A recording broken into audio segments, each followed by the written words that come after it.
George Cantor itu pada tahun 1845 sampai 1918 beliau adalah ahli matematika Jerman.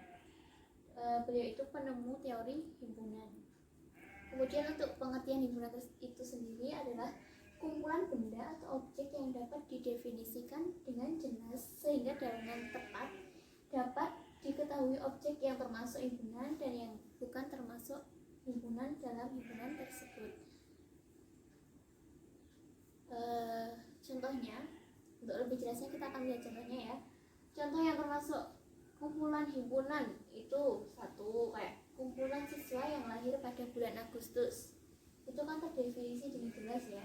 Berarti siswa yang lahirnya pada bulan Agustus, selain bulan Agustus itu bukan merupakan anggota himpunan tersebut. Yang kedua itu kumpulan siswa laki-laki. Nah itu juga terdefinisi dengan jelas. Berarti himpunannya adalah siswa yang berjenis kelamin laki-laki saja. Selain berjenis kelamin laki-laki berarti bukan merupakan himpunan tersebut. Kemudian kumpulan buah-buahan yang diawali dengan huruf M. Kemudian ada kumpulan nama kota di Indonesia yang diawali dengan huruf S. Kumpulan binatang yang berkaki dua dan kumpulan negara di Asia Tenggara. Untuk yang contoh yang bukan himpunan, itu nanti ada yang pertama kumpulan kota-kota besar di Indonesia. Nah, kumpulan kota-kota besar di Indonesia itu kan belum terdefinisi dengan jelas ya. Kemudian ada kumpulan orang kaya di Indonesia. Nah, ini juga belum terdefinisi dengan jelas. Kumpulan orang kaya di Indonesia itu yang seperti apa kan belum terdefinisi jelas. Misalnya apakah yang mempunyai mobil banyak atau rumahnya bagus. Nah, itu kan belum terdefinisi dengan jelas. Kemudian kumpulan siswa yang pandai di sekolahmu. Terus ada kumpulan gunung yang tinggi di Indonesia, kumpulan pelajaran yang disenangi siswa, dan juga ada kumpulan makanan yang lezat.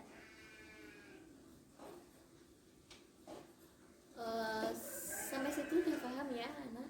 Kemudian kita akan melanjutkan yaitu cara menyatakan himpunan. Yang pertama itu himpunan itu dinyatakan dengan menyebutkan anggotanya atau enumerasi. Nah, suatu himpunan itu dapat dinyatakan dengan menyebutkan semua anggotanya yang dituliskan dalam kurung plural.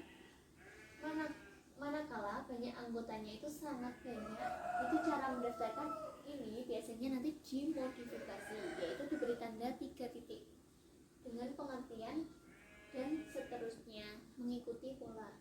Jadi tanda jika nanti himpunannya itu mempunyai banyak anggota, itu nanti akan dimodifikasi dengan memberi tanda 3 titik. Yang mana artinya 3 titik itu diartikan sebagai dan seterusnya mengikuti pola. Nah, contohnya di sini ada himpunan A itu anggotanya 357. Nah, dituliskan menggunakan kurung awal, kemudian 3,5,7 seperti itu. Kemudian yang himpunan B itu anggotanya 2, 3, 5 dan 7. Yang himpunan C anggotanya A, I, U, E, O. Dan yang D, nah yang D ini contoh cara mendaftarkan himpunan yang anggotanya itu sangat banyak, yaitu dengan menuliskan 3 titik. 3 titik ini artinya dan seterusnya ya, mengikuti pola tersebut. Kemudian cara yang kedua itu dinyatakan dengan menuliskan sifat yang dimiliki anggotanya. Nah, suatu himpunan itu dapat dinyatakan dengan menyebutkan sifat yang dimiliki anggotanya. Contohnya, A itu adalah himpunan semua bilangan ganjil yang lebih dari 1 dan kurang dari 8. Nah, ini kan di sini itu dituliskan dengan menuliskan sifat yang dimiliki himpunan tersebut. Apa itu sifatnya? Sifatnya yaitu bilangan ganjil yang lebih dari 1 dan kurang dari 8 ini. Itu merupakan sifatnya. Kemudian ada lagi contohnya, B adalah himpunan semua bilangan prima yang kurang dari 10. Berarti sifatnya itu kan bilangan prima yang kurang dari 10. Kemudian himpunan C itu adalah himpunan yang semua huruf vokal dalam abjad Latin. Kemudian D adalah himpunan bilangan bulat. Kemudian sebelum kalian menyajikan himpunan dengan notasi pembentuk himpunan, itu sebaiknya kalian mengetahui dulu tentang himpunan bilangan dalam matematika itu sebagai berikut. Ya, cara yang ketiga, dinyatakan dengan notasi pembentuk himpunan. Nah, suatu himpunan itu dapat dinyatakan dengan menuliskan syarat keanggotaan himpunan tersebut. Nah, notasi ini biasanya berbentuk umum X, ini dibaca perumpamaan terus dibacanya X, di mana PX, di mana X mewakili anggota dari himpunan dan PX itu menyatakan syarat yang harus dipenuhi oleh X agar bisa menjadi anggota himpunan tersebut. Nah, simbol X tersebut bisa diganti oleh variabel yang lain seperti Y, Z, dan lain sebagainya. Misalnya himpunan A itu anggotanya 1, 2, 3, 4, dan 5 bisa dinyatakan dengan notasi pembentuk himpunan, yaitu seperti ini berikut. A adalah himpunan X di mana X itu kurang dari 6 dan X anggota asli. Nah, lambang X kurang dari 6 dan X anggota asli ini bisa dibaca sebagai himpunan X sedemikian sehingga X ini ya. Jadi himpunan X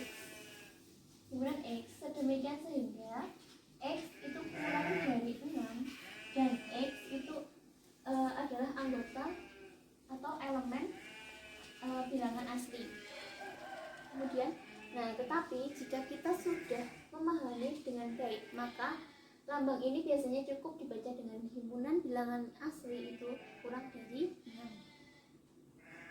Contohnya, A adalah himpunan X di mana 1 kurang dari X kurang dari 8. X adalah bilangan ganjil.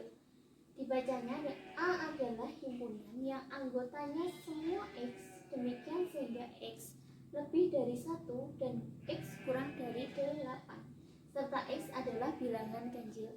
Jadi yang ini itu dibacanya seperti ini ya. X adalah himpunan yang anggotanya itu semua X demikian sehingga X itu lebih dari 1 dan kurang dari 8, di mana X-nya itu adalah bilangan ganjil. Kemudian contoh yang kedua, ini dituliskan seperti ini menjadi B sama dengan Y, di mana Y itu kurang dari 10 dan Y adalah bilangan prima. Kemudian yang C itu nanti dibacanya C adalah himpunan yang anggotanya Z, di mana Z adalah huruf vokal dalam abjad Latin. Kemudian kita lanjutkan dengan apa itu himpunan kosong.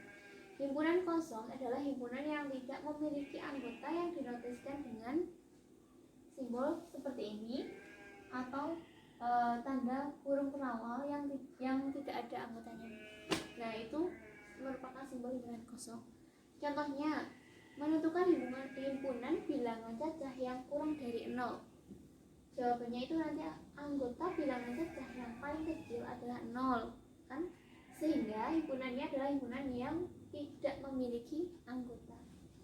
Untuk contoh yang kedua, menentukan himpunan bilangan bulat yang lebih dari 0 dan kurang dari 1. Kan tidak ada ya. Satu pun bilangan bulat antara 0 dan 1. Sehingga himpunan yang diperoleh adalah himpunan yang tidak memiliki anggota atau himpunan kosong.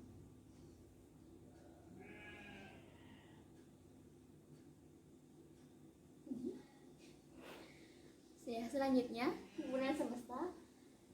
Himpunan semesta itu adalah himpunan seluruh unsur yang menjadi objek pembicaraan dan dilambangkan dengan huruf S besar ya, S kapital. Nah, himpunan semesta pembicaraan itu mempunyai anggota yang sama atau lebih banyak daripada himpunan yang sedang dibicarakan. Himpunan semesta disebut juga sebagai himpunan universal dan disimbolkan dengan huruf U kapital. Contohnya, tentukan himpunan semesta yang mungkin dari himpunan A 1357. Penyelesaiannya langsung saja. Himpunan semesta yang mungkin dari himpunan A itu adalah apa saja? Kan ada 1357 S-nya. Kemudian bisa S sama dengan bilangan ganjil. Kemudian bisa juga S itu himpunan 1, 2, 3, 4, 5, 6, dan 7. Kemudian bisa juga S, himpunan semesta S yang anggotanya bilangan caca. Kemudian bisa juga himpunan semesta yang anggotanya 10 bilangan asli pertama. Oke, langsung ke contohnya saja ya biar lebih jelas. Nah, diagram Venn dari himpunan S yang anggotanya 1, 2, 3, 4, 5, 6, 7, 8, dan 9. Himpunan A 1, 2, 3 dan himpunan B 4, 5, 6 adalah sebagai berikut. Nah, diagram Venn-nya itu seperti ini ya. Diagram dituliskan dengan persegi panjang, kemudian himpunan semesta dilambangkan dengan huruf S di pojok di sudut kiri ya, sudut kiri. Kemudian himpunan A kan anggotanya 1, 2, dan 3. Nah, ini himpunan A-nya dilambangkan dengan titik seperti ini anggotanya. Yang B begitu juga. Kemudian selain himpunan A dan B itu ditulis di luar dari lingkaran keduanya ini 7, 8, dan 9. Next. Oke, kita lanjutkan mengenai diagram Venn ya. Cara menyajikan himpunan juga bisa dinyatakan dengan gambar atau diagram yang disebut dengan diagram Venn. Diagram Venn itu diperkenalkan oleh pakar matematika Inggris yang bernama John Venn pada tahun 1834 sampai 1923. Nah, karena itulah maka dinamakan diagram Venn karena penemunya bernama John Venn. Petunjuk dalam membuat diagram Venn tersebut itu ada yang pertama, himpunan semesta atau S itu digambarkan sebagai persegi panjang dan huruf S itu diletakkan di sudut kiri atas. Kemudian setiap himpunan yang ada di dalam himpunan semesta itu ditunjukkan oleh kurva tertutup sederhana. Setiap anggota himpunan ditunjukkan dengan titik. Kemudian bila suatu anggota himpunan mempunyai banyak anggota, maka anggota-anggotanya itu tidak perlu dituliskan.